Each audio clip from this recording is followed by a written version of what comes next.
Checking 1, 2, 3. Sorry about that. I was having audio issues and it's still acting up. But as long as you guys can hear it properly. Yeah. Welcome back. Thank you for stopping by. Just adjusting this, fixing the title. And we're going to be listening to the Nancy Grace podcast. Make sure we're live here on YouTube. Okay, we're live. Okay, good. And as far as today, there really hasn't been many updates. I did see earlier that Leilani, let's show the screen here. There was a court hearing. We play the news clip while I adjust myself and get fixed here. Everything sound good? Looks good? Okay.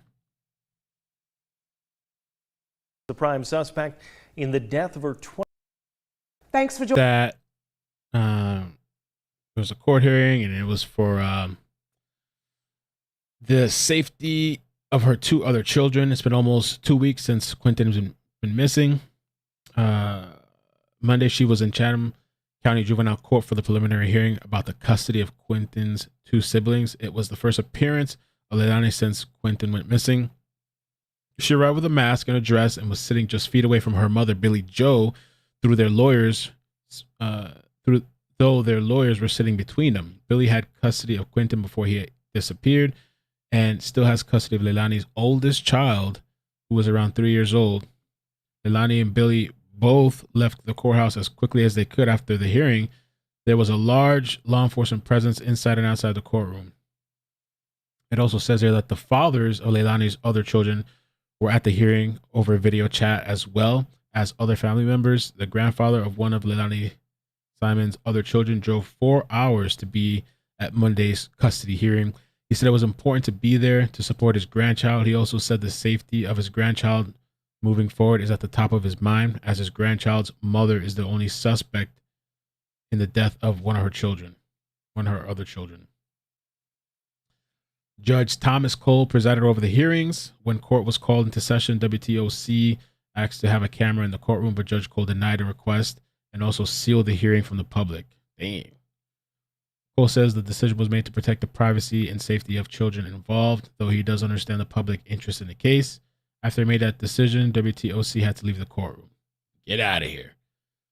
The people that stayed in the courtroom are also under gag order and are not allowed to discuss what happened. Again, Monday's hearing was over the custody of Leilani's other 2 children, who were around 6 months and 3 years old.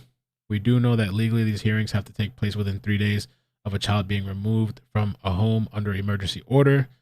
DFACS, that's how they say it over there in Georgia, I was told, requesting to remove a child.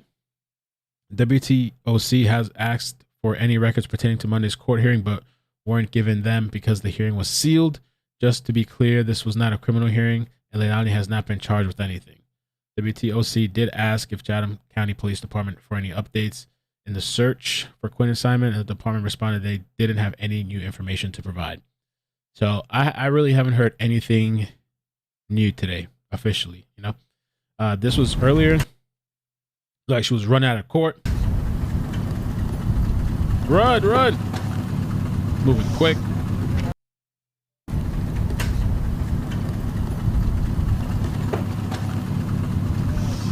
That mask does wonders for well, I should say alleged criminals and criminals. That's all right. Let's get into Nancy Grace, man. Let's see.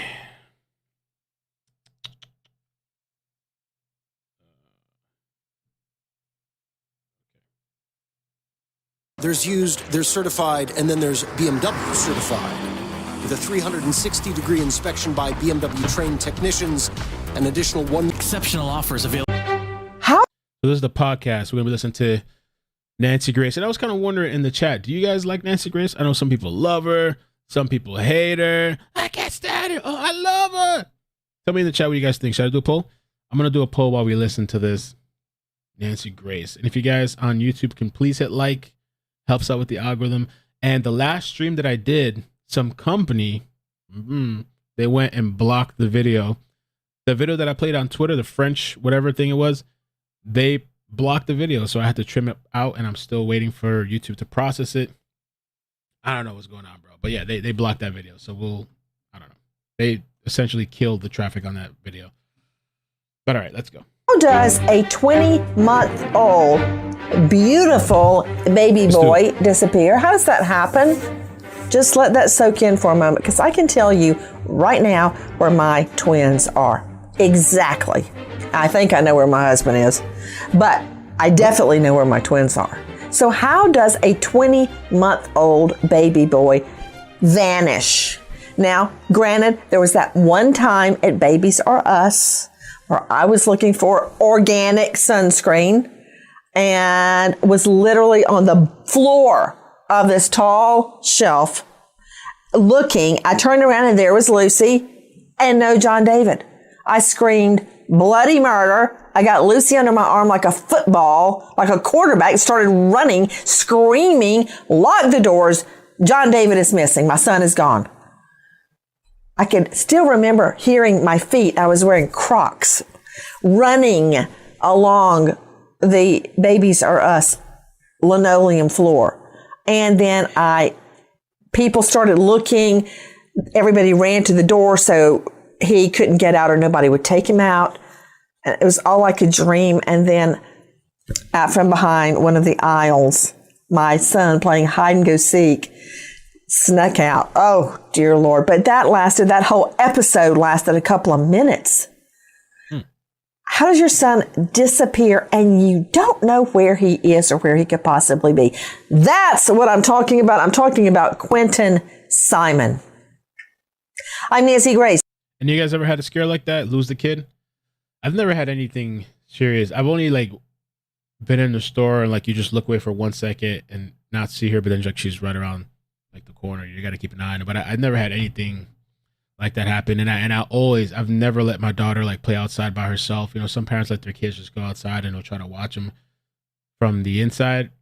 I have to be out there the entire time. I'm not gonna just let her play outside by herself. She's pretty young, but people look at Dulce, right? Dulce, they let her just play by herself. Well, their sibling in the park, and the mom was sitting in the car scratching lotto tickets. This is Crime Stories. Thank you for being with us here at Fox Nation and Sirius XM 111. How did the whole thing start? Listen. Mother had called 911 advising that when she woke up in the morning, her 20-month-old baby boy, Quinton Smalls, was... There's no video, guys. It's just podcast. It's just audio. Sorry. You have to look at me. Sorry about that. I'm not looking the best. I messed up my hair. If you guys want to know that story later, I'll tell you. It's kind of embarrassing. My hair's all dried out. So far, the poll, 76% like Nancy Grace. I like her. She's a little crazy, but I've been known to deal with crazy. I kind of like her. I don't know. Missing from his pack and play. Quinton was last seen wearing a light blue Sesame Street t-shirt and black shorts or black bottoms. So we got here as quickly as we can, trying to assess the situation, trying to determine, the nature of why Quinton was missing. Currently, we're interviewing all parties involved to the extent that we can. They've all been cooperative so far, and we're in the business of interviewing them, securing a search warrant for the residence so we can do a more invasive search. Officers did do a cursory search of the residence to see if the child may have been hiding or something of that nature. We did not locate the child in any of those spaces that we thought perhaps that a child could hide. But we would require a search warrant to do a more invasive search, so we're in the process of doing that. Okay, I just learned a lot. With me, an all-star panel to make sense of what we know right now about Quinton Simon, just 20 months old, missing. But first, I want to go to Brett Buffington, the lead investigative reporter, WSAV News 3, a News Nation affiliate. Brett, thank you for being with us. First of all, do you have children, number one? Oh, my goodness, no, I don't. Have you ever seen a pack and play? I have. Yeah, and no to nieces and nephews. Okay, so the thing about a pack and play, everybody on the panel, jump in if you've seen one. Quinton is just 20 months old. Could you tell me, Brett Buffington, how tall he is? Not very, judging by the pictures that we've been able to take and get from the family, the pictures that the police have given us. But, the pack and play is big. But Quinton's grandfather said He didn't even know how to open a door. Wow, that is interesting because let me go straight out to Dr. Angela Arnold, renowned psychiatrist, joining us out of the Atlanta jurisdiction. You can find her at angelaarnoldmd.com. Dr. Angie, the twins at our first home, the door to the laundry room, which led out to the outdoors, was beside a set of stairs going upstairs to some other bedrooms. And the twins, before they were safely, I can say 3, but I think around age 2, as soon as they could walk, were like little monkeys. They would go up. And of course, I had a baby gate on like the 3rd step. They immediately learned to go up to the 3rd step and reach over and unsecure the high latch I had on the door going to the laundry room. I watched them both do it. It wasn't just one or the other. They both could do it, just like that. They knew how to reach up and unlock a tall latch that was about over 5 feet, 5.5 feet tall, and get out. So I then raised the latch up so they couldn't reach it from those side steps. They're smart. So, I mean, and very early on, John David could do it quicker than Lucy did, found a way to get out of a crib. I forgot how he did it, but he could get out of his crib very easily and go walking around. Oh, kids are brilliant. And Nancy, they watch everything that we do. It's very likely that your children learned how to do that by watching what you were doing, and you weren't even aware of it. They are watching everything you do all day long, and that's why your sweet little twins were able to open that gate. In a minute, I mean, just like that. So I'm just thinking about this pack and play. John W. Deal is with me. He's a high-profile lawyer out of Winter Park, author of The Method, Proven Techniques for Winning Jury Trials. He's at johnwdeal.com. Also with me, Karen L. Smith, forensic expert, lecturer, University of Florida, host of a hit series, the podcast Shattered Souls, and you can find her at Karen's Forensic. Guys, jump in, but I'm thinking back on a pack and play, which we rarely used. We tried, but we were with them all the time, so we didn't really need to put them in anything for them not to get out. But I think it may be fairly easy to get out of a pack and play, but isn't that why they're built that way? Karen Smith. I don't think they're that easy unless the child is tall. It's like a plate. A pack and play is basically a playpen. I mean, unless they're gonna really pull themselves up with their hand, it's not like there's a latch to open out to walk out of a pack and play. I mean, unless there's ones that I haven't seen. The ones that I've always seen, they're like this. I used to do baby assembly products on YouTube, and I used to like assemble products, and like there was a company that used to send me new products too. But it looks like this. Unless they're sitting laying in this top portion here. But even then.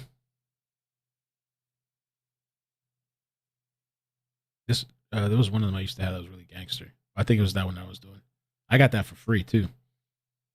But yeah, I don't know. I don't really see a kid unless they're bigger in in age or whatever. I don't see Quinton climbing out of that.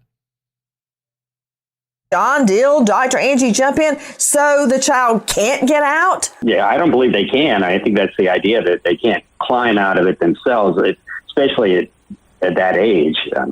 Also, Nancy, I remember a pack and play as having some pretty soft sides to it. There's nothing really for a child to get their grip to be able to climb out of something like that. To latch onto it. Let me go back to Brett Buffington, guys, joining me from WSAV News Nation affiliate. So tell me, what was the scenario when 20-month-old Quinton apparently got out of the pack and play? What time was he reported missing? Okay, so the 911 call, according to the Chatham Police Department, came in at 9:42 in the morning. Interestingly, they did tell us that he was last seen at 6 a.m. when the boyfriend who lives in the house went to work. So there was a big gap. and the police came out, of course. Hold on, Brett Buffington. You got me drinking from the fire hydrant. Too much, too fast. Okay. Okay, the 911 call was at 9:42 a.m., correct? Right. And Quinton, 20 months old, was seen at 6 a.m., correct? Correct. And the day of the week, was it a Friday, a Saturday, a Sunday, Jack? Can you look it up for me real quickly? It was a Wednesday. Wednesday morning. Okay, a work day. Now, so they see the baby at 6 a.m. Who sees the baby? Daniel Youngkin? That's right. He was. Troll Chomper says, my 18-month-old at the time climbed out of his pack and play. Really? And I filmed it. On his way to work. So he was going to work. Where did he work? I'm not really sure. We haven't been able to find out very much about him, and I'll tell you, we haven't seen him. He hasn't been that we've been able to see there in the neighborhood since this happened. All right, he probably thinks everybody's going to blame him. So he's up going to work at 6 a.m. I like that. An early riser. And he sees Quinton in the pack and play? That's what we've learned from the family and the police department. Why was he in a pack and play overnight? I can't answer parenting questions. I don't know that the baby was in there overnight. When the story was told, it seemed like maybe he had left Quinton in there for the, and then mom was supposed to, I don't know, watch or something like that. I don't know specifically. I haven't heard specifically anyway that he just slept there the entire night. Is that common? Karen, Angie, John? No, pack and play. The idea of it is that you put it like in the room so you could be watching them in the room. Really shouldn't be a overnight type of situation. But I guess it can happen. I've never seen anybody sleep overnight in a pack and play. You can, though. Those pack and plays have that attachment on the top. If you get the gangster ones, I used to have, because they sent it for free, they had that little compartment in the top. You can almost use it in the place of a bassinet. These things, they have this little portion here up top. Baby could sleep in there.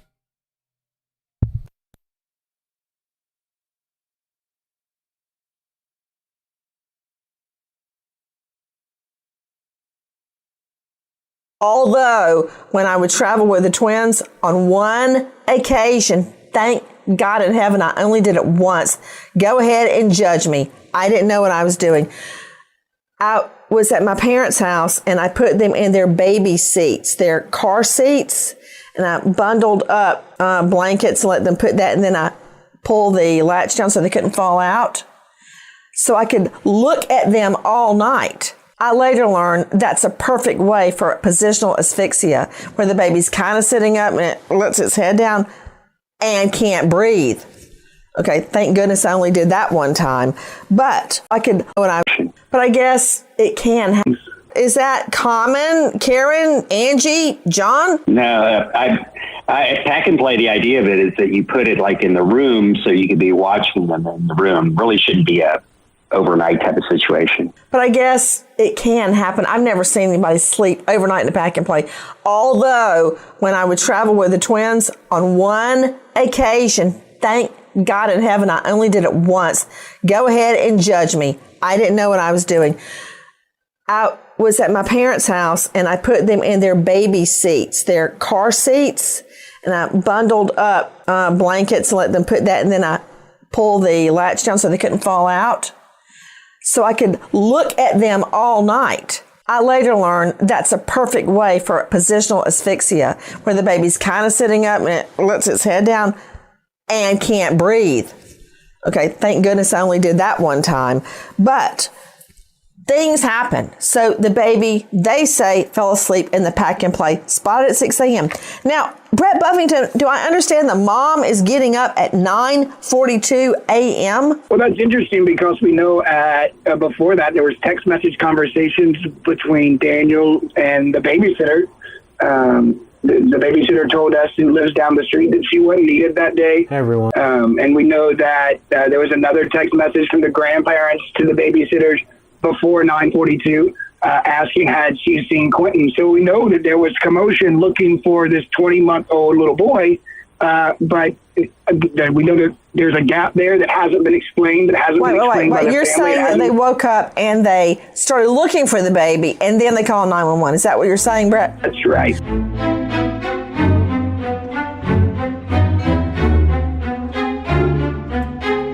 was muted. Big thank you to our Nancy. partner making today's crime stories possible, the whodunit of the year, Netflix's The Watcher.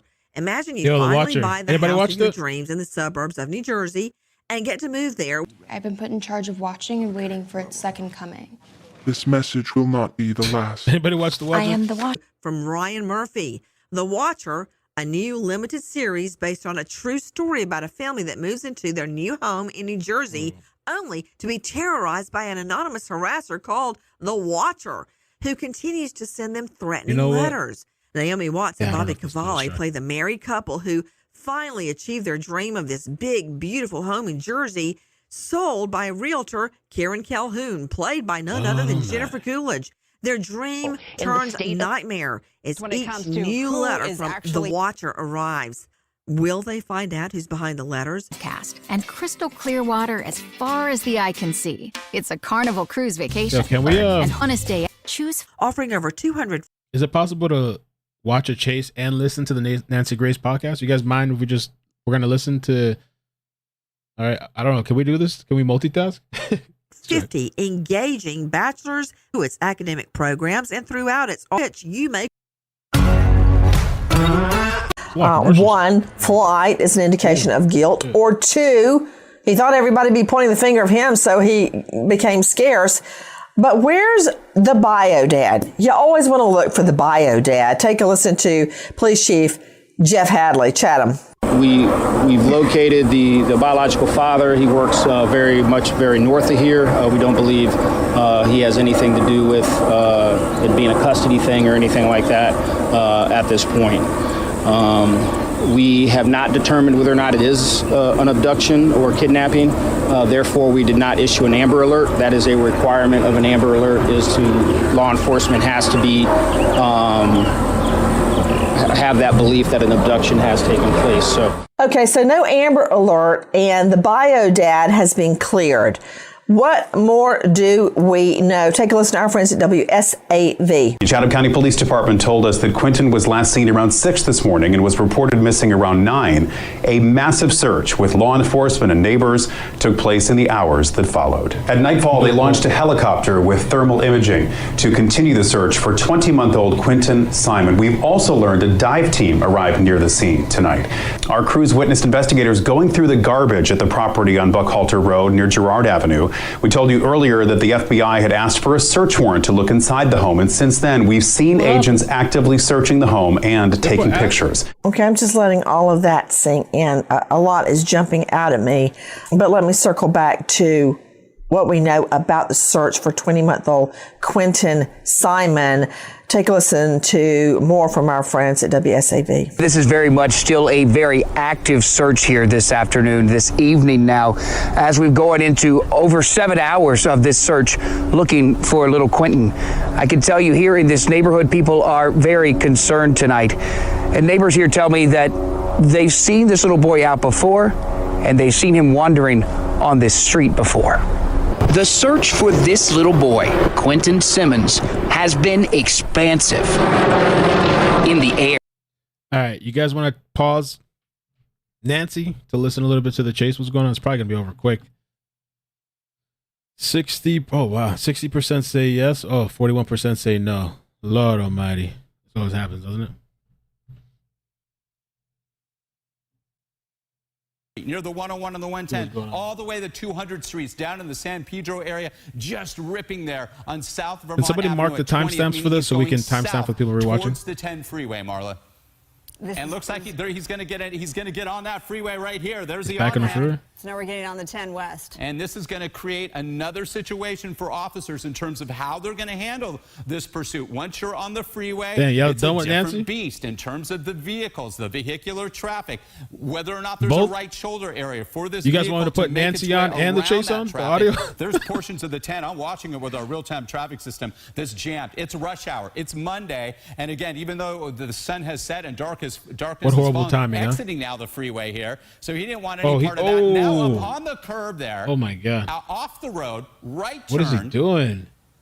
Off the 10 freeway here in a lot of congestion. No regard for traffic at all, for the pedestrians, which we saw almost one get struck. Oh my God. Motorcyclist there. That night sun, that LAPD helicopter keeping up with this stolen vehicle suspect. We often talk about, do these pursuit suspects have This ain't play a both Nancy destination and Jay. in mind? It You doesn't tripping. seem like this particular suspect does, just literally trying to do whatever he or she can to get away from police and to stay out of custody. And typically Oh my it's only a God, matter dude. of time until this I will thought come to that an end. helicopter. I thought that was I don't know why I thought that was a car. I thought somebody just sideswiped his ass. Oh my God. All right, let's keep This let's is keep one of going. those dicey ones. Yes, West Washington and South Budlong Avenue in the Adams Normandy neighborhood here. When we do these pursuits at night, Rick, I mean, it's an obvious thing to say, but it's that much more dangerous once the sun has set for everybody involved. No question. And these motorists, they don't have any idea what's coming up upon them. All of a sudden, My fear, lights too, and is, siren. A gal driving crazy on the streets there, was driving westbound on Washington Boulevard, now has made their way back onto Vermont Avenue. Washington, an east-west thoroughfare. You got Vermont as an east-west thoroughfare as well, close to the 10 freeway. Oh, look at that. This is an off-ramp. Yo, he's going the wrong way. Is he going the wrong way? Freeway here, going against He's traffic. going the wrong You way. can see there the traffic, the opposing traffic there. What is he or she going to do? Yo. This is worst case scenario. Now Bro, they're I hope I pulling don't have at to least end the stream. thankfully into that buffer zone there. Whoa. Against traffic. They're not going to make a 180 to go with traffic, but now going to use the on-ramp onto the 10 to get off. And officers are seeing this. The airborne officer, that LAPD airship, No. there it is again, watching Yo, I got a text every message. move. They told me so. People are coming in thinking Quinton's mom is on the run. Amazing, Marla, that we haven't seen a collision yet. And the erratic driving, Rick, also makes it quite difficult to try to strategize if you're law enforcement and plan ahead and get that right. How this vehicle is that? driving, where they're driving, on and off the freeway, onto surface streets, against traffic. Bigger? And You then want having to bigger? throw Okay. it down when there's a lot of vehicular traffic on a Monday evening with rush hour. It makes it very difficult. Oh, that's You're absolutely freaking- right. oh, Into the parking lot. parking The old structure. parking Here lot. we go. See this happen, don't we, Into a Rick? parking structure. 18% of people being pursued within the Los Angeles Police Department's jurisdiction get away. That's an average.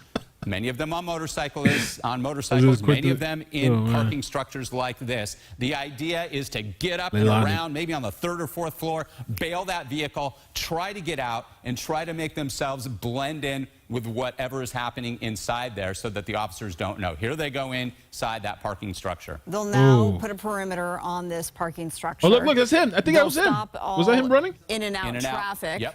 I saw somebody running right there. And I will say this. I mean, thank goodness that this person is off the road. Good point.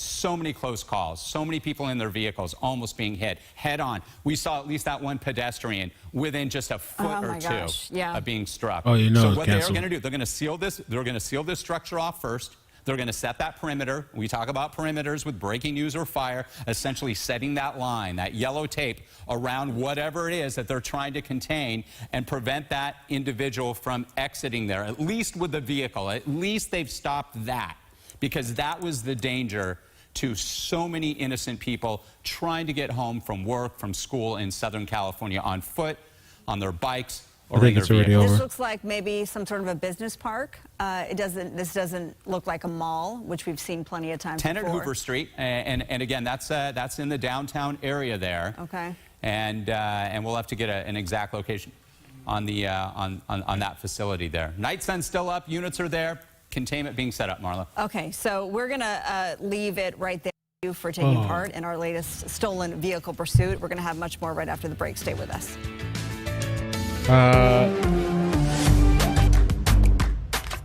You guys want to see something crazy too, real quick? Before we get back to yeah, I'm gonna have to clip this too, I guess. Yeah, I'm gonna have to clip it. We'll clip this. Let me send it to myself real quick. I can't stand this. Like, I love iPhone, but like I can't stand that I can't check my iMessages on Windows. Okay. Check this out. Gabby Petito and Brian Laundrie bombshell video emerges revealing hours before murder. You want to check that out? And then we'll get back to Nancy. I mean, damn it, I can't. It's crazy all this stuff that's happening, popping out while we're streaming.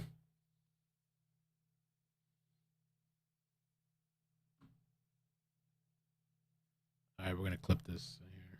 So I can just post it later.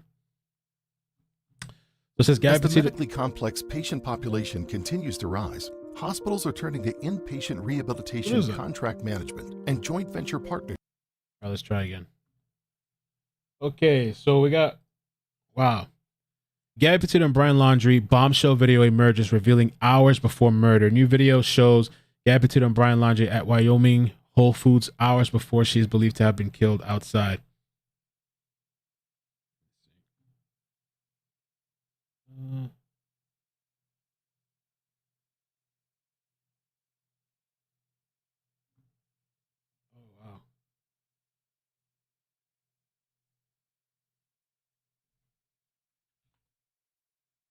Oh, that's the vehicle right there.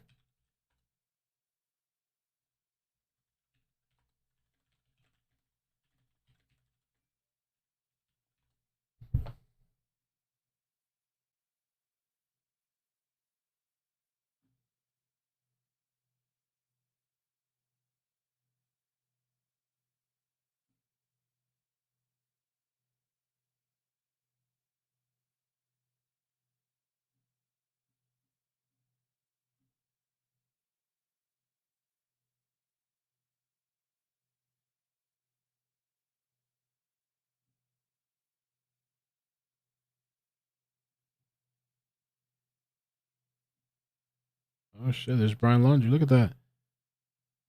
Look at that.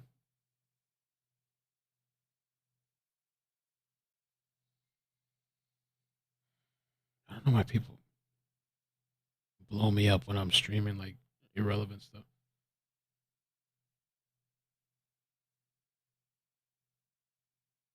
Wow. There's no audio, by the way. I have the volume turned up. There's no audio. It's just video.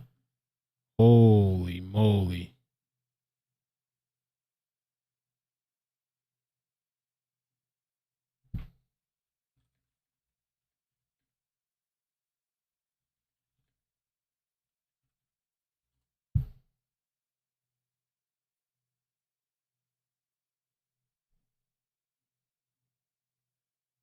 Wow. 8/27/2021.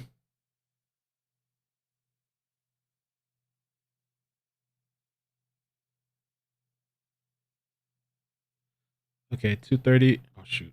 2:30 p.m. The couple exits the store and returns to Petito's van.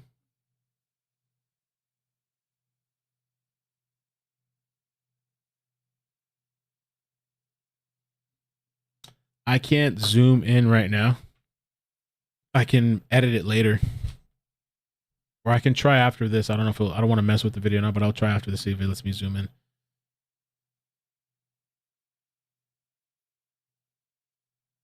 (2:35 p.m.) The couple pulls out of the parking lot onto Highway 89, which leads to the campsite where Petito's remains will be found roughly 3 weeks later.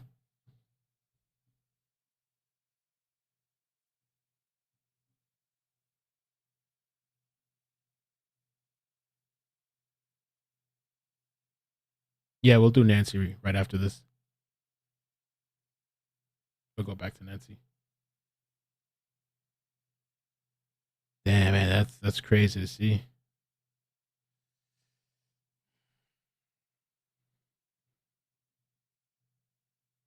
This was, they said it was hours before. I think they said hours before the murder. To read it again. Look at that.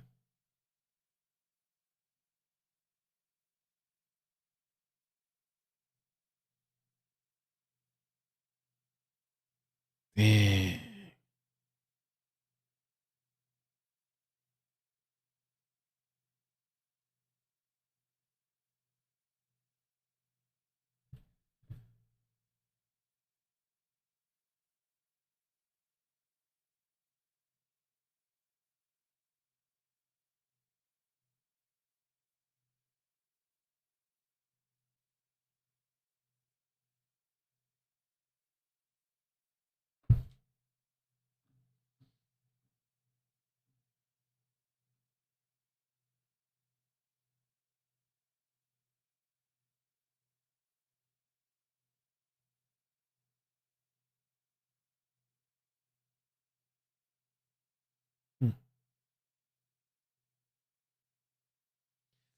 Wasn't this the same day? I can't remember the timeline off the top of my head. I thought this was the same day they were seen arguing at the restaurant. Was that the same day?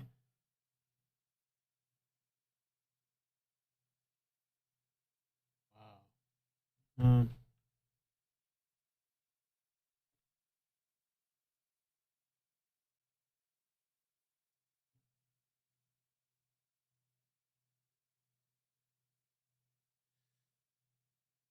Yeah. Newly obtained security footage shows Gabby Petito and her suspected killer, Brian Laundrie, arrive at Whole Foods store in Jackson, Wyoming on August 27, the last date she was seen alive. Surveillance video from Wyoming Whole Foods. Browsing the grocery shelves, August 27, the day she was last seen alive.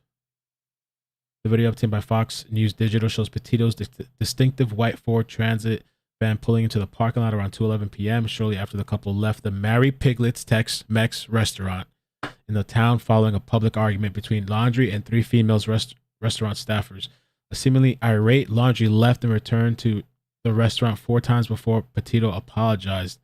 Witnesses told Fox Digital last summer the restaurant separately acknowledged the couple ate there on that day. Shortly after leaving the eatery, the couple can be seen on video pulling into a grocery store parking lot. They sit in the car for a minute. Then Laundrie gets out of the driver's seat, slamming the door before approaching the rear of the vehicle. He grabs a hat from the back compartment, and then Petito steps into view from around the passenger's side. Okay. The two approach the store together, Petito with her arms closed in front of herself and Laundrie with his hands in his pockets, his face hidden under the brim of his hat and behind sunglasses.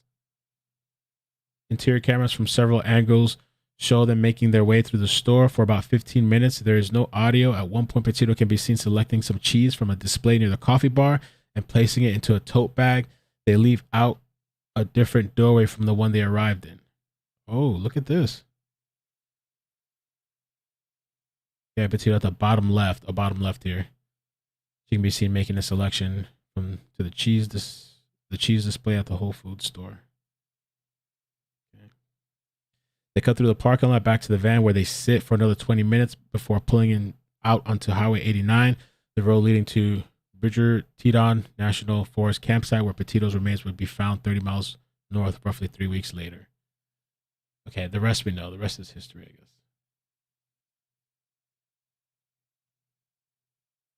Just more screenshots. Still shots. Gabby Petito, Brian Laundrie browsing the dairy aisle. Okay. Them leaving. Okay. The whole story, we've covered that at length. All right. Holy crap. Thank you. All right, let's get back to, I clipped that, so I'll work on that. In the meantime, we'll listen to Nancy. Okay. Thank you guys so much. Sorry that we paused twice. One for the chase because just breaking news, and then another one for Gabby Petito. If you guys could hit like too, I'd appreciate it. It helps out the stream a lot. Can I pause on the pic? Which picture? This one here? I'll scroll through the pictures while I play Nancy. Let's see. With a helicopter and a drone. On the ground with search dogs, horses, and deputies going door to door. You're hearing Brett Buffington joining us right now from WSAV, a News Nation affiliate. You know, a lot is jumping out at me. My first question to you, Brett, is tell me about, did I hear a dive team arrived? And we later found out, Nancy, when they got that search warrant for the house, which the FBI's evidence recovery team there at the scene that night, they got a search warrant also for the swimming pool, which I thought was interesting because they wanted to be very specific. Okay, hold on. So that's why the dive team was there for the pool? On the first night, and they told us that the pool was green and cloudy. Oh, okay. Yeah, that makes sense, Brett Buffington, that the pool was green and cloudy. But John W. Dill, high-profile lawyer joining me out of Winter Park, Florida, and author, obviously you don't need a search warrant for anything to do with the curtilage. That's a legal term of art. I wish I hadn't said that. Curtilage means the yard, the backyard, the front yard. If there's a shed, if there's a, playhouse, if there's a pool. But I guess they wanted to cross their T's and dot their I's, right? Yeah, I think so. I think they, probably are looking at this, that it's going to be an issue, and they want to make sure that they've done anything correctly in case there is some discovery. It won't be challenged later. Well, I can tell you something else, John Dill. I'm not sure how it all went down, but I learned this from Mark Klass, whose daughter Polly was kidnapped from the home, not just from the home, not just from her room, but during a spend the night party. She had little friends over in the room. Polly was 12 at the time. She was abducted by the devil on earth. Right. And she was sex assaulted and murdered. And this is before he was a victims' rights advocate, basically said, here I am. Take my blood, take my fingerprints, search my place, search my car, search my office. You can listen to all my phone calls, whatever you want to get past me to find my daughter. Exactly. Hurry. So here, I find it curious that they're getting a search warrant. Now, maybe they did it out of an abundance of caution, even though they already had, as we call in the law, permission to search. But see that they not only got a search warrant, but they got a search warrant for the pool. That doesn't strike you as odd, John W. Dill? It does strike me as odd, and it's not just a precaution. Hey, let's just look and see if there's something in the pool. Clearly, they were thinking about it, and possibly were thinking they were going to run into some resistance, which is absolutely not like in Mr. Klass's situation. Hey, find my child.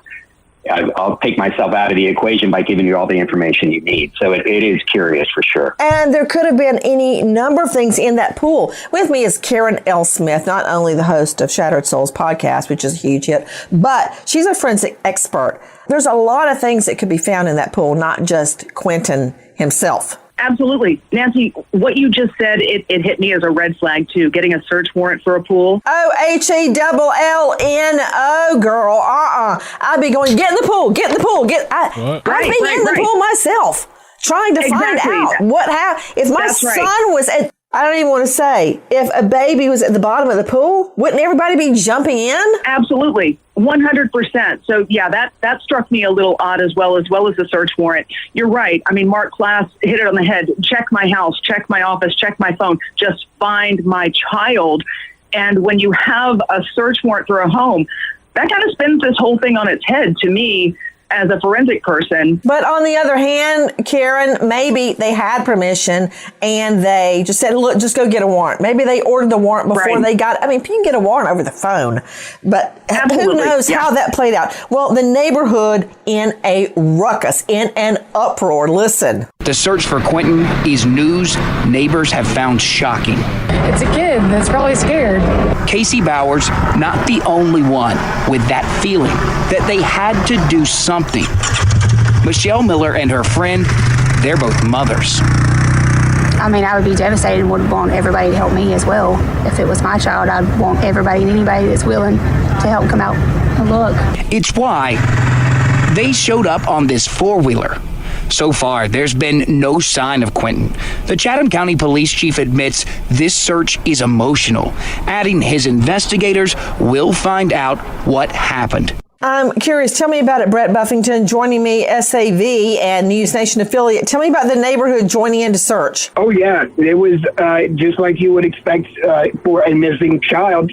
Everyone wanted to help. The neighbors, the babysitter, anybody who was in that area, they wanted to go out in the woods. And I'll tell you that the police were very quickly to tell everyone, stay on the street. Stay on the street. I'm curious. I heard earlier you said that people observed Quinton coming in and out of the house, like they saw him on the street by himself. Did I get that right? Right. Well, the family has for the south in a normal sized yard. And this is not a street that's not heavily traveled. I mean, people go up and down this street. It is 2 lanes, but it's like a quick cut through to get from one road to the other. And yeah, there was a neighbor right down the street who told us that day he went missing. She was crying. She was in tears because she figured something would happen, but she had reported to the police. Hey, everybody. Welcome for the people that are just joining. Yeah, it's audio only. It's an audio podcast from Nancy Grace. And we're listening to her in a panel talk about Quinton Simon. So, yeah, that's what we're listening to. And a bunch of neighbors in this neighborhood had called defects. And they said, yeah, we've seen these kids out in that yard next to the road, and we're so worried. Dr. Angela Arnold is called free-range children. Free range. I disagree with it. I think it's a horrible idea. But I've seen the worst of the worst. I've seen children, it doesn't matter where you live, what part of town. It can be school, it can be a playground, it can be a front yard, like with Samantha Runyon. Her grandma was looking out the kitchen window and saw she was playing with other little children. The perp takes Samantha, 3-year-old Samantha. She was dead in a couple of hours. It can be Elizabeth Smart taken out of her home and others. Isabel Solis. It goes on and on and on. Haley Cummings. My point is, crime can touch anyone, no matter where you are, but I am totally against the free-range children concept where, hey, they'll be fine. They're like chickens. Just let them wander around. Yeah, I really don't think you can do that anymore. I mean, I'm kind of a helicopter parent, but like, I guess back in the day, you could do that more. Maybe, you know. Totally against that. How many stories have we seen where the parent just leaves for a little bit or whatever, let alone leaving somebody? It could happen to anybody, but like, let alone leaving a child out or whatever, you know. But obviously, Quinton doesn't seem like he was looked after. Diana had called Grandma Billy Joe allegedly, and like, hey, they're in a ditch, they're outside, they're not being taken care of, etc. Whatever. I mean, so much so it wasn't just Diana; it was people in the neighborhood, and Diana had reached out to CPS and they said there was already an open case, and supposedly other people in the neighborhood had too. You know, the yard. No. And Nancy, meanwhile, they have a pool in their backyard that you can't see the bottom of it because nobody's taking care of it. So how would you, at the very least, how do you know that the little free-range child didn't fall in the pool? At just 20 months old, not even 2 years old yet. We have also heard that neighbors were alarmed and actually called authorities when they would see Quinton, 20 months old, wandering the neighborhood. Now that makes me think that it is possible, Brett Buffington, that he did get out and start wandering around.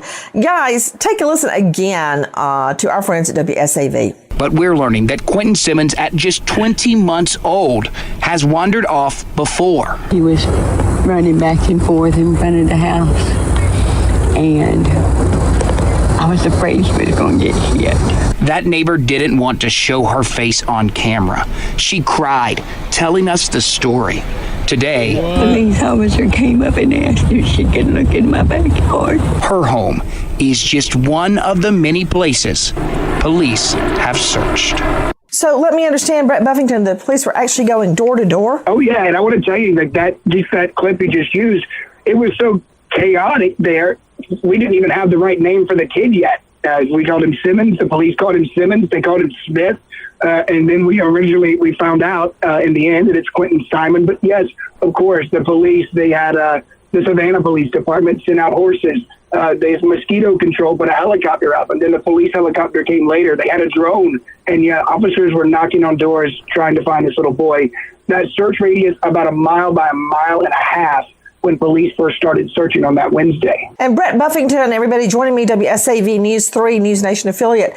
We've got almost a 4-hour window that we can absolutely confirm where he could.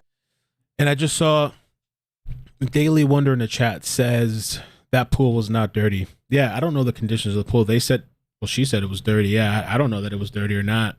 We were kind of assuming when we first heard the pool was being pumped, but we said we had no idea. And from the pictures that I've seen, I don't know if those were listing pictures. It looked clean, you know. I don't know. Have gone between 6 a.m. when boyfriend left and 9:42 a.m. when the 911 call was made. Although we believe the family was up looking for him before they called 911, which I understand. I was screaming my head off and that babies are rough before I would think of calling 911. I was hoping I would find him there. I wanted to bring up that the babysitter who lives literally 3 houses down, just on the other side of the street on the corner, she came over and asked, do you want help looking for this little boy, before the cops were called, and they told her no. That's what the babysitter. So they wanted to find the baby on their own before police were called. So that sounds like at least a good hour. So then let's back it up 6 a.m. to 8:42 a.m. because the babysitter had to hear about it and then come over there and have the conversation. Everybody looking for 20-month-old Quinton Simon. Could you tell me something, Brett Buffington? Who lives in the home? So the house is owned by the grandparents, Thomas and Billy Joe Howell. In there, we also understand that one of their sons stays there. Leilani Simon, Quinton's mom, her boyfriend, and Leilani has 3 kids. We know Grandma has custody of 2 of those. So, yeah, it's full house. So, all right, you've got the grandmother and the grandfather. They own the home. You've got Quinton's mother, Leilani. You've got her boyfriend, Daniel Youngkin, who got up and went to work. And you have other children. So, a lot of people in the home, and nobody knows what happened to Quinton. Although I know this, they've got enough money to have a pool in the backyard. Guys, take a listen to this. Inside it this morning when Quinton went missing. My stepdaughter, her boyfriend, 3 kids, and her brother. The theory that Quinton simply wandered off, he says, is puzzling. I've never seen him open a door. And the oldest one's opened the door and came out, but he's never opened the door. So, I mean, that's what's crazy about everything. He says his stepdaughter claims that Quinton's father came and picked the little boy up, something that police have ruled out, and Thomas himself admits doesn't add up. Quinton's mom and others in the house this morning, we've learned, are at Chatham County Police Headquarters being questioned. The fact that they're all at the headquarters being questioned does not concern me, but the fact that a story doesn't seem accurate given by the bio mom, that does concern me. You know, very often, John W. Deal, everybody will be questioned right there at the home, but they took him to HQ. Interesting, right? Yes, absolutely. I think they certainly were thinking that they had to get everybody's stories with an eye towards foul play, maybe get them separated so they could compare all the different stories and see what added up to the actual facts. So it's pretty clear for everybody that went on the scene, something's not right. Yeah, something's not right. But you typically, I mean, let's look back at John Benet Ramsey, how that was bungled. Everybody in that home should have been separated, whether you suspect foul play or not. Absolutely. To get their story so you won't be influenced by what your mother or your father or your brother said. Oh, yeah, I remember that, when you don't really remember that, but you're being influenced. Yeah, and listen to the story and then fill in their story if they had something to do with it. Yeah, that's absolutely what can happen with a group interview like that. Exactly. You were hearing Brett Buffington. You know, Brett joining me, SAV, a News Nation affiliate. Brett, nobody could say, other than the boyfriend who got up and left at 6 a.m., no one saw Quinton other than him until everybody realized he was missing? That's the story that the family told me, and that's the story that the police told everyone. Is, yep, there's this gap from 6 a.m. to 9:42 a.m., and no one knows where this baby is. At least that was their story. Because doesn't anybody have to get up and go to work other than the boyfriend? We were talking about the search warrant just a little earlier. Grandma was in Illinois. Grandpa was in South Carolina. They owned the house. They were there working to provide for this family. And so Grandpa didn't get there until that evening, and Grandma not until late that night. They weren't home. What, they work out of state, but they live there? That's correct. I'm not sure what their jobs are. Grandpa works in some kind of service job. He has a work truck that he was driving. Mm-hmm. I'm not sure what the grandmother does, but they weren't there. And I think that's one of the reasons the police filed the search warrant so fast, is the people who own the home. Yeah. And of course, as we all know, all you legal eagles, if anybody says, yes, you can come search, it doesn't have to be the homeowner or the name on the lease. But that said, that's making it more clear why authorities thought they had to get a search warrant. Now, hold on just a moment. Take a listen to our friends at WSAV. This is my baby, not yours! This video is absolutely jarring. Hit me! I would do that! It shows the desperation of the people who love Quinton Simon. You're awful to say you're going to put a memorial. My baby's not dead. Quinton's grandmother in Quinton's babysitter's house. I texted you and I told you what The intense moments recorded by Dana McCarta's daughter. Dana says Quinton's grandmother barged through her back door, mad over the thought of a memorial for the missing toddler. My baby's not dead. Okay, what was that? I know that the last voice was the grandmother yelling, "My baby's not dead." So this sounds to me like a Cindy Anthony situation where the grandmother looks at Quinton as her baby, right? Absolutely. Because Brett, a million times my mother has referred to my children as her babies. And I'm fine with that. The more love they can get, the better. So what is all the screaming going on about? And I want to point out in this case, technically grandmother did have legal custody of Quinton. That was her child. That said she. Yeah, it was her child, but she's the only one that seemed to not even have the child. It's like everybody else had the child. Leilani, whenever she had her. Diana, whenever, which seemed like a lot of the times. Even Diana said at some points that it seemed like Leilani was home or pretending not to be home, or they try to avoid being seen so they could just leave the baby with Diana. It seems like everybody knew something was wrong besides, well, I can't even say besides grandma, because Diana said she was telling grandma about the things that were going on, and grandma didn't say anything or do anything. So, I mean, told me that in her interviews with us. She's talked to me lots over the phone, lots in text. But when I talked, I mean, Diana did a lot, man. From what I can see, I mean, she did a whole lot for very little in return. So, like, she should be the last one that family or the internet or whatever that targeting. Diana should be the last person anybody targets or condemns or anything. To her with the camera, she did say that this is my child. And she really had a connection to. Who is she arguing with?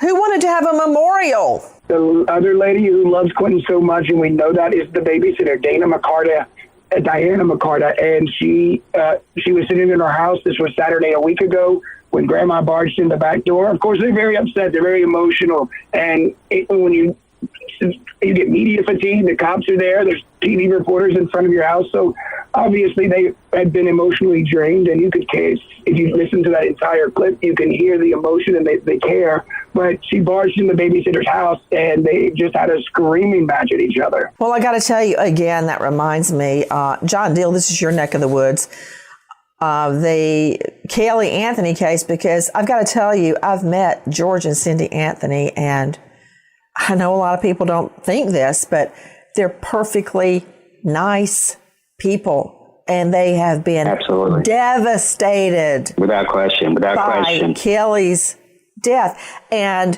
they've been videoed over and over, and this has been played a million times, where they're yelling at the news media. They were so heartbroken and angry and didn't understand what had happened.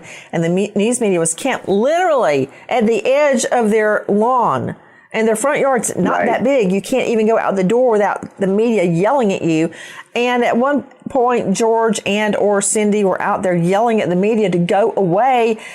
And that's how they were portrayed. I completely understand it. And I get this grandma going crazy on the babysitter. Just, you don't know what's happening, and you're at the end of your rope and you just explode. Right, exactly. I mean, it's eerily similar to that situation. That obviously Cindy Anthony was the one who was leading the charge for the search.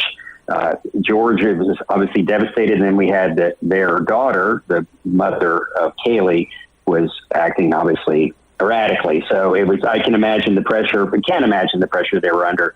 And just like hearing that grandmother, I can hear it. Intense pressure.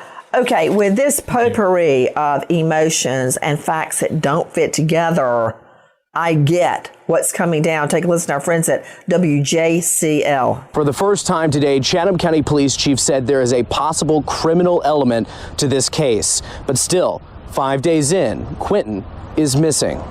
We have a signal 56. You're hearing Chatham County Police dispatchers on Wednesday morning when Quinton Simmons went missing from his Buckhalter Road home in Savannah. Complained about her 1-year-old son is missing. She woke up, her door was open, but as he's unable to open the door, then someone came in and took him. Fast forward 5 days to Monday. Everybody is being looked at. Everybody is being interviewed.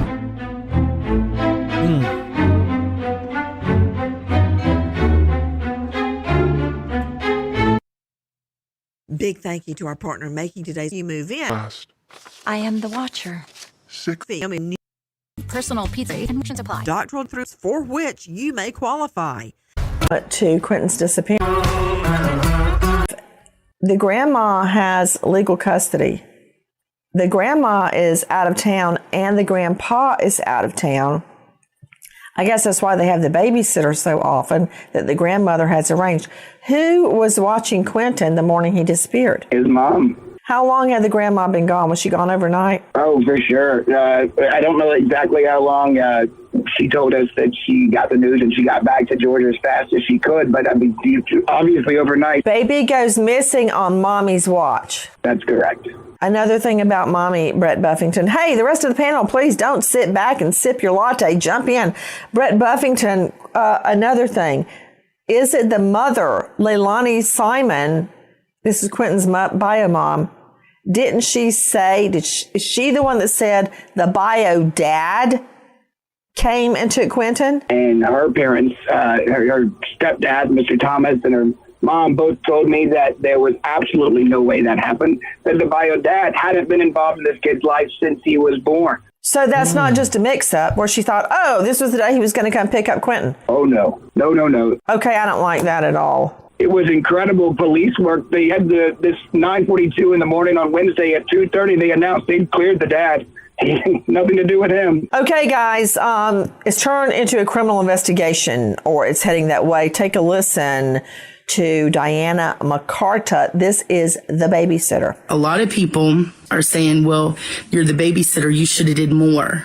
Look, I did what I thought was best. DFACS was aware of the situation. People can say, no, they wasn't, or they would have took them.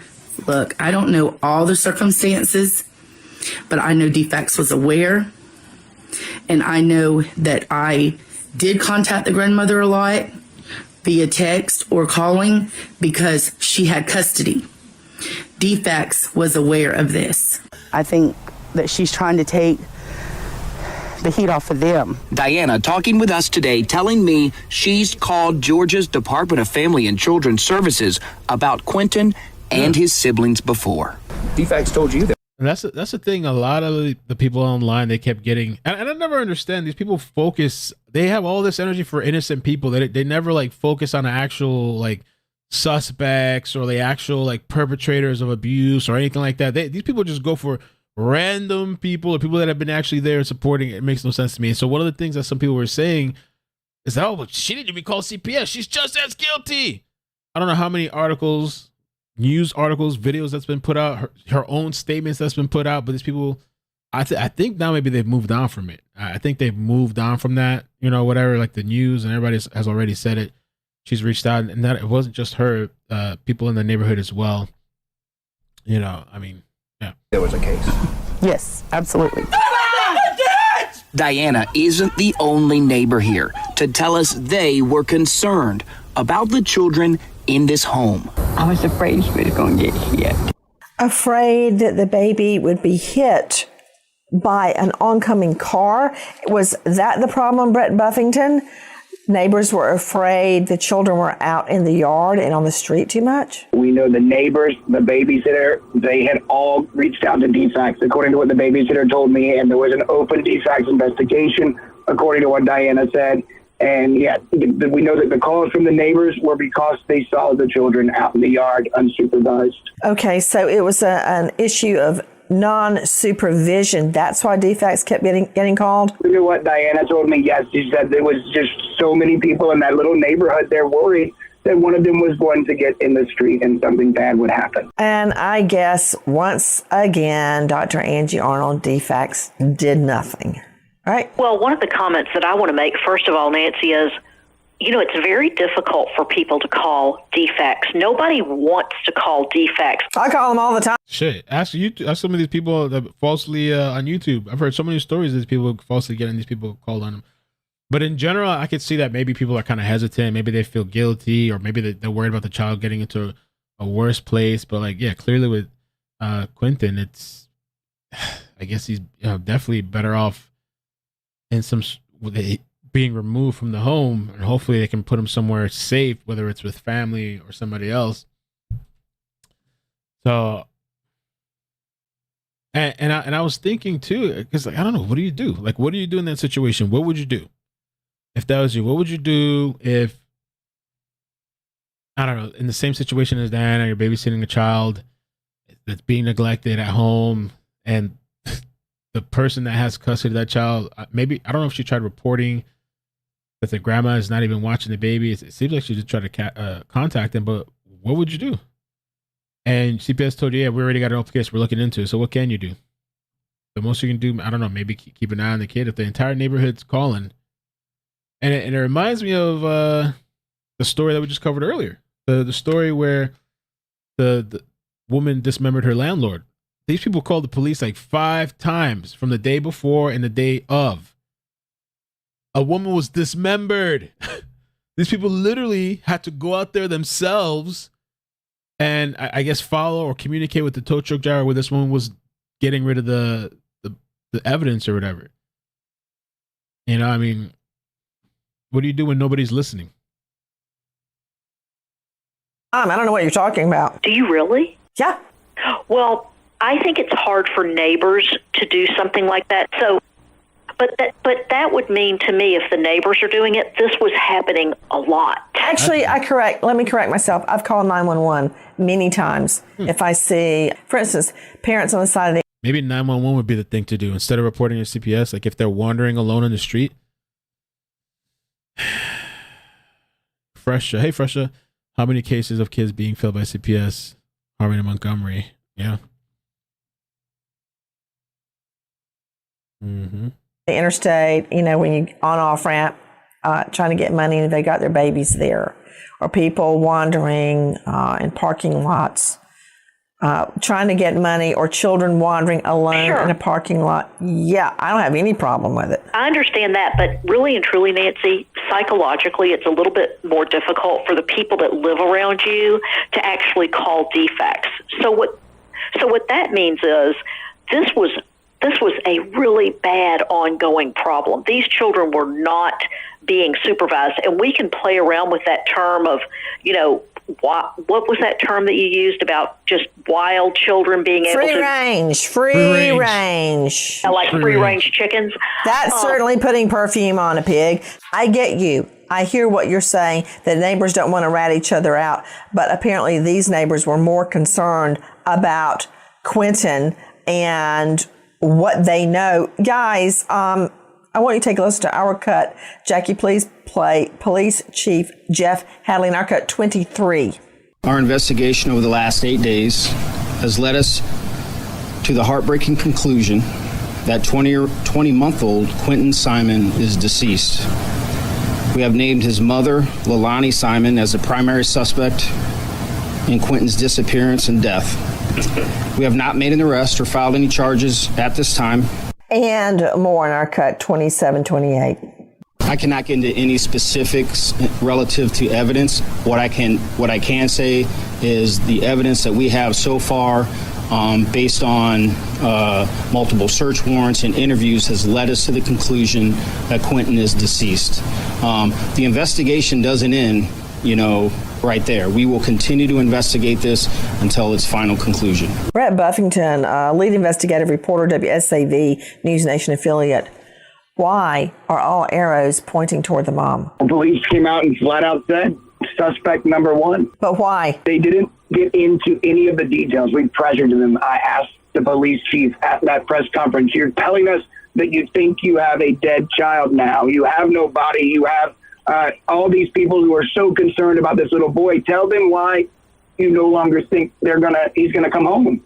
And he said, I can't. I'm not going to talk about the evidence we have, but there's something that led us believe that Quinton is dead.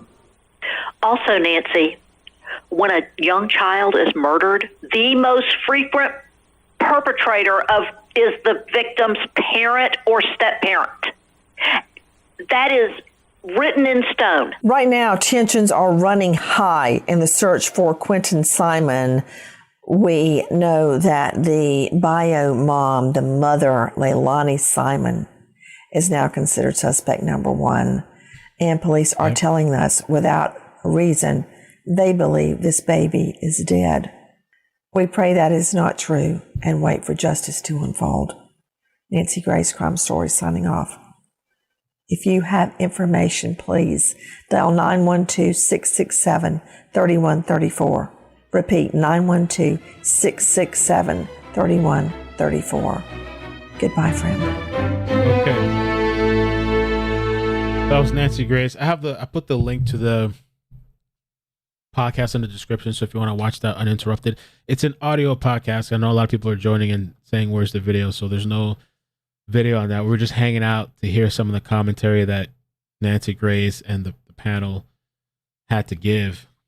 Let's see here. And so like I said, today there was really no updates. We had the court thing that we spoke about, their appearance in court. I thought I had another link for something else. Maybe that was it. I thought I had one more link. And then I had a couple of text messages and some people were talking about saying that they believed Quinton was found, but I haven't heard that from anywhere. I haven't heard any credible source or verifiable source so far say that. And there's been media that had said they had contacted police and they said there's no updates for today. So unless it comes out later or something like that, I'm not gonna put that out there. But I'll wait till I have something more verifiable. But so far, I haven't seen not even one thing yet. So and tomorrow's Tuesday, so I don't know. We'll see. Hopefully, Hopefully something turns up. Hopefully we get some updates. And the weird thing too, I'm surprised with this Gabby Petito update. I'm gonna premiere. Let's see.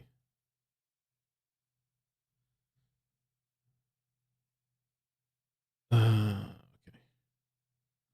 I'm gonna premiere this video, and even if you've watched it already, if you support me, just go and at least hit a like on it if you don't mind. I'm gonna push everybody over there. The rumor was that he was found. Pressure says the rumor he was found came from someone hearing about another child on a police scanner. Oh, see, somebody had texted me, and I was asking about that, and my friend that texted me, she says, somebody told me. Shit, maybe it was you, Fresh, on the DMs. Somebody had told me it was an 8-year-old child or something like that.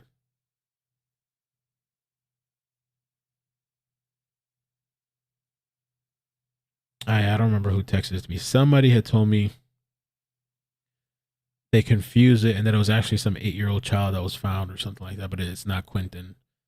Whatever the case is, Quinton's not found to my knowledge, and I haven't seen one thing. But it's possible, yeah, because people were listening to the scanner, and so maybe it got confused.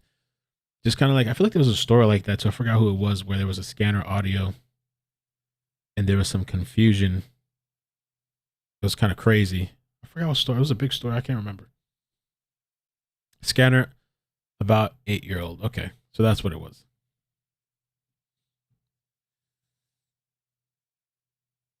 Oh, Cheeks, that's true. Is the Stockton guy in court tomorrow? We're gonna have to follow back up with that tomorrow.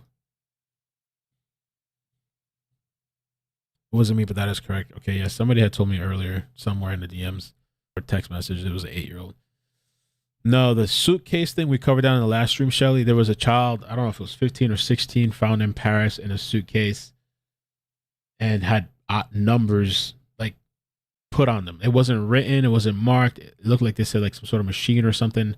I don't know. It had zeros and ones on a deceased 15 or 16-year-old found in a suitcase. Let me fix this here. What a stream. There was a whole bunch of stuff happening in the stream, huh? Okay, hopefully this other video looks decent, because I didn't even have a chance to look at it. I just posted it. But I'm going to move you guys there. And the Gabby Petito update. I'll probably see if I can maybe zoom in and enhance it on another time. But yeah, I'll move you guys over there. Thank you so much for watching. Appreciate it. Oh, she was 12. Okay, she was 12. The story that kind of broke my heart was the I mean, it kind of messed me up, man. The one with that 5-year-old in Texas with the mother stabbed her and did the stuff that she did. And the girl was like, I thought she said I'm good or I'm a good, I don't know, I forgot what she said. It was rough, man. Rough stream. Christine, I emailed you an update. Okay, I'll check it out. Thanks. I'm going to move you guys over. If you guys could just hit like on that other video, I'd appreciate it to give it a little boost. Appreciate you guys. Love you. Peace.